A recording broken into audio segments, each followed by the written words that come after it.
Hello students, I am Deepsika, your English teacher. I welcome you in the learning session from Sun Valley School.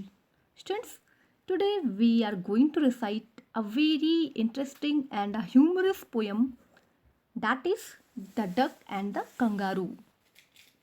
And this poem is composed by Edward Lear. And first of all, we will know about the author. Edward Lear was a British painter and poet. Edward Lear जो कि British poet थे and he was also a painter. He was famous for his humorous poems. ये अपनी humorous poem के लिए famous थे and he used to write many poems of humour. Lear is also known as a creator of modern limerick. Lear को Miss Edward Lear को जाना जाता है क्रिएटर मीन्स बनाने वाले.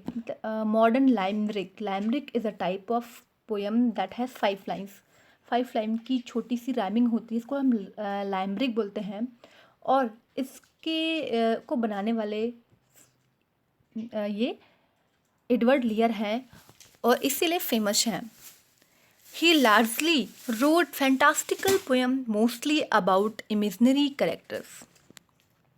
He has wrote many poems and most of the poems depend on humor and fun. And in these poems the characters are imaginary. There are imaginary characters. Means जो भी characters थे, जो भी poem में इनके characters होते थे वो एक काल्पनिक होते थे. मतलब he use to his imagination for the writing and the characters are also imaginary characters. Okay, so let's see. It is very interesting poem. Look at the title of the poem. What do you think the poem is about? Look at the title of the poem, The Duck and the Kangaroo. So इस title को देखकर आपको poem के बारे में क्या पता चलता है? The Duck and the Kangaroo. Duck is small bird and kangaroo big animal. दोनों की दोस्ती है. So let's see इन दोनों में कैसे दोस्ती है एट पोएम क्या क्या थीम है.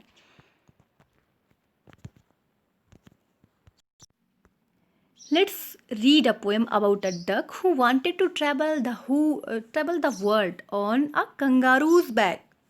There is a duck and duck wanted to travel across the world. Means वो पूरे संसार में, पूरी दुनिया में वो घूमना चाहती है और उसकी विश क्या है?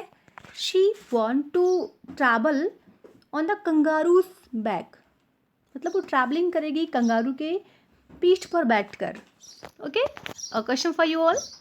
Do you think the kangaroo gave duck a ride? आपको क्या लगता है कंगारू डक को राइडिंग पे ले जाएगा, लॉन्ग जर्नी पे ले जाएगा, वो भी अपने बैक पर? Okay, let's see the first stanza of this poem. Said the duck to the kangaroo, "Good gracious, how you hop over the field and the water too, as if never would stop. My life is a bore in this nasty pond, and I long to go out in the world beyond. I wish I could hop like you," said the duck to the kangaroo. Hop means उछलना. So duck is saying to the kangaroo that she want to travel across the world, everywhere, and so she is using the appreciation to kangaroo. वो प्रशंसा करते हुए kangaroo से कहती है, good gracious how you hop. You are so good. कितने अच्छे हो आप. And you are gracious means शानदार, बहुत ही ग्रेट हो, शानदार हो, दिखने में अच्छे हो. हाउ यू हॉप, और कितना अच्छा आप हॉपिंग करते हैं, उछल कूद करते हो. I like it. Over the field and the water too. मैं आपको देखती हूँ आप पूरे फील्ड में हॉपिंग करते हुए दिखते हो, अच्छे लगते हो. And you can hop in water also. आप पानी में भी उछल कूद कर सकते हैं. As if you never would stop, और आप तो कभी नहीं रुकते. सो आपकी लाइफ कितनी अच्छी है. You use to wander everywhere, but look at me, I am very alone. My life is a bore in this nasty pond. Bore means boredom. Nasty means bad, rough. मेरा जो लाइफ है वो bore हो चुका है इस गंदे pond, pond means तालाब, इस गंदे गंदे पॉन्ड में रहते हुए मेरी लाइफ जो है बिल्कुल बोरिंग हो गई है. So I want to go somewhere and I long to go out in the cross beyond. इस पॉन्ड को छोड़कर, इसके अतिरिक्त मैं कहीं और जाना चाहती हूँ. And I want to go in the world. I want to travel in the world. So I wish I could hop like you. मेरी इच्छा है काश मैं भी आपके जैसी हॉपिंग कर सकती, उछल कूद कर सकती. And set the kangaroo to set the duck to the kangaroo. Duck is saying to the kangaroo. She is saying, she is expressing her inability. And for this she wants to say, she wants to keep his wish before the kangaroo. Let's see. Again she is saying that, please give me a ride on your back, said the duck to the kangaroo. I would sit quite still and say nothing but quack. The whole of the long day through we'd go to the Dee and the Jelly Bolly, over the land and over the sea. Please take me a ride, oh do, said the duck to the kangaroo. Again she is saying that, she is requesting to the kangaroo that she would take her for traveling. वो request करते हुए kangaroo से बोलती है, please मुझे अपनी back पर, back means पीठ, मुझे अपनी बैक पर बिठाकर आप मुझे ले चलो. If you are my best friend so that, आप मुझे अपनी बैक पर बैठाकर इस वर्ल्ड में भ्रमण करवाने के लिए, विजिट करने के लिए मुझे ले चलो. कंगारू बहुत ही, सॉरी डक जो है वो बहुत ही स्वीटली कंगारू से कह रही है, रिक्वेस्ट कर रही है. And again she is saying, I would sit quite still. मैं बैठी रहूँगी आपकी बैक पर बिल्कुल चुपचाप. एंड से नथिंग, मैं कुछ भी नहीं बोलूँगी. बट क्वैक, ओनली मैं क्वैक करूँगी. Quack is a sound of duck. Duck की बोलने की आवाज़ होती है क्वैक. सो सिर्फ मैं क्वैक करूँगी, इसके अलावा मैं आपको बिल्कुल भी बोर नहीं होने दूँगी और मैं कुछ भी नहीं बोलूँगी. And the whole of the long day through means हमारी जो लॉन्ग जर्नी होगी दिन भर, I would not speak else instead of quacking. And we'd go to the Dee and the Jelly Bolly. And she's imagine that she would go to the Dee. Dee is a word used to the God, heaven. Okay, so कहती है हम heaven में चलेंगे, स्वर्ग में चलेंगे.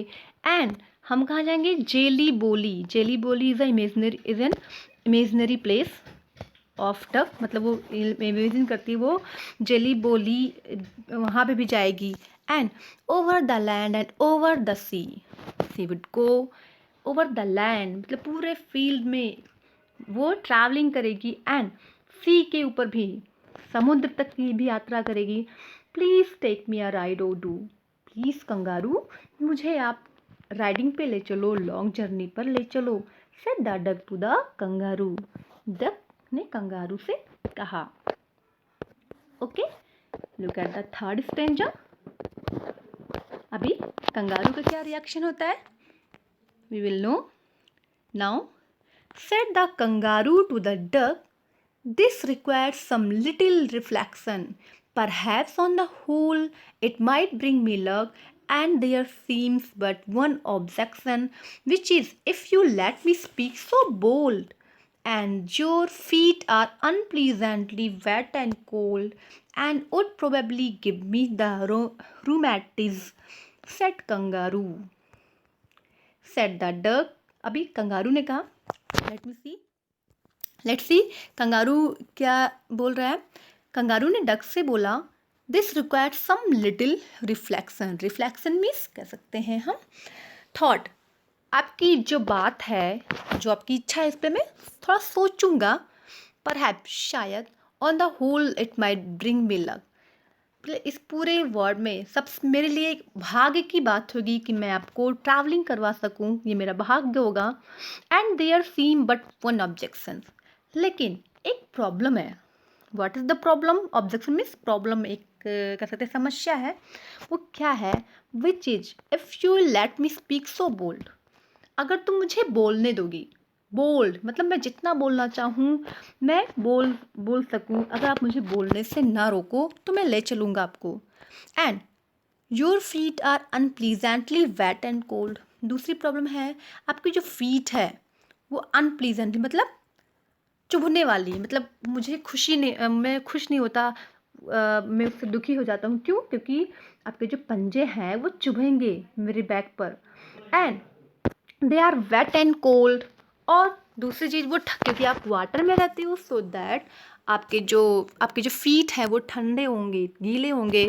तो इसके लिए मुझे डिस्कम्फर्ट हो सकता है।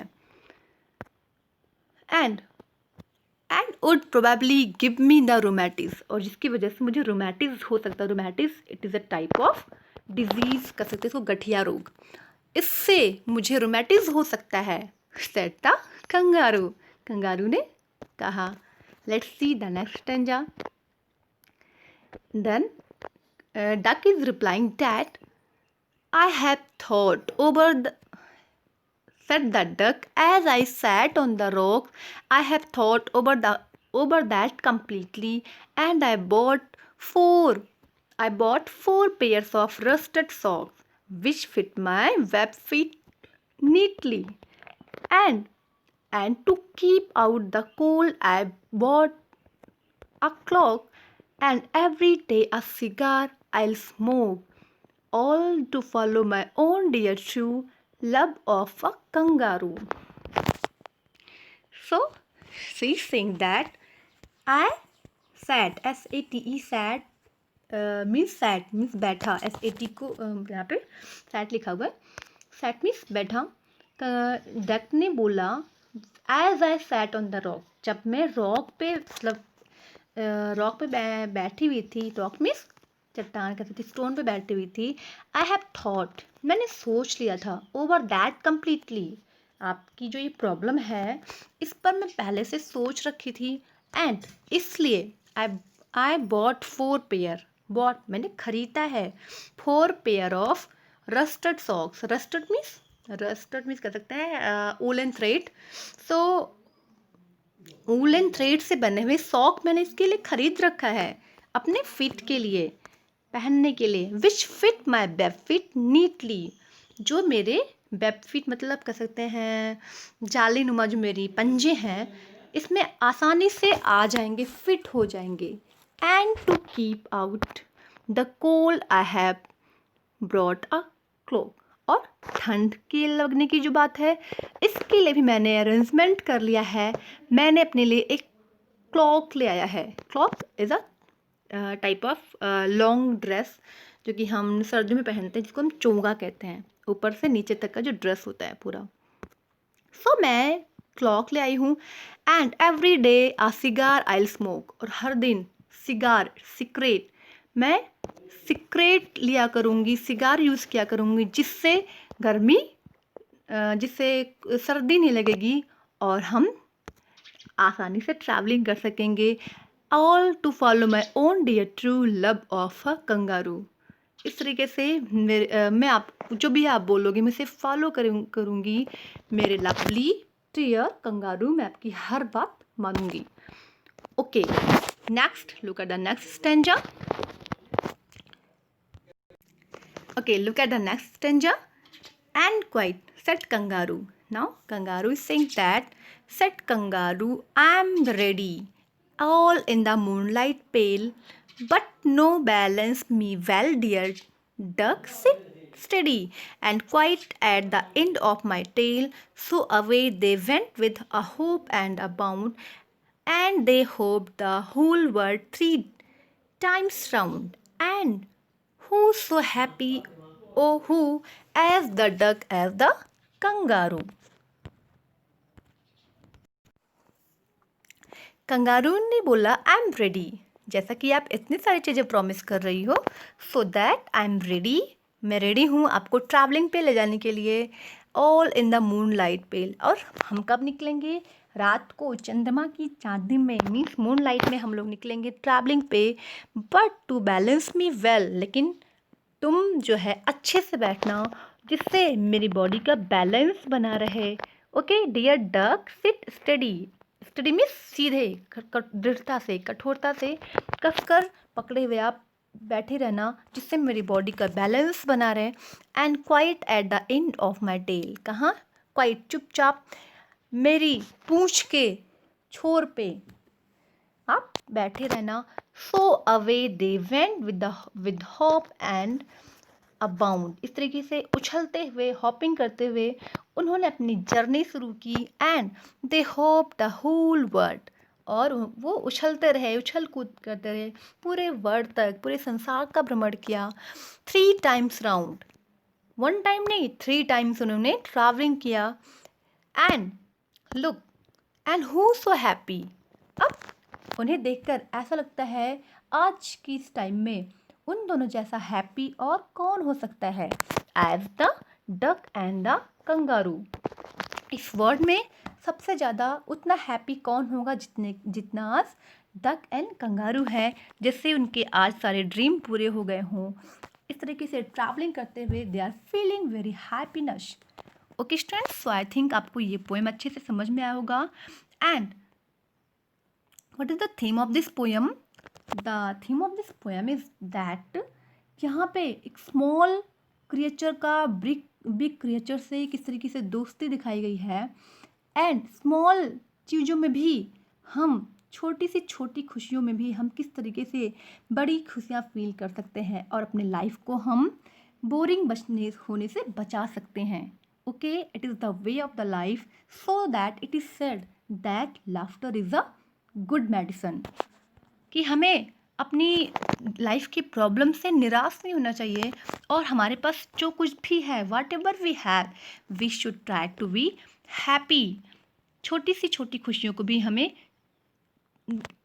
छोटा ना समझकर, उससे बड़ी से बड़ी हैप्पीनेस समझकर उसी में हमें वर्ड की सारी हैप्पीनेस को फील करना चाहिए। Okay students, so you need to recite this poem again and again, and also you have to try to understand the poem. Okay, goodbye, take care everyone.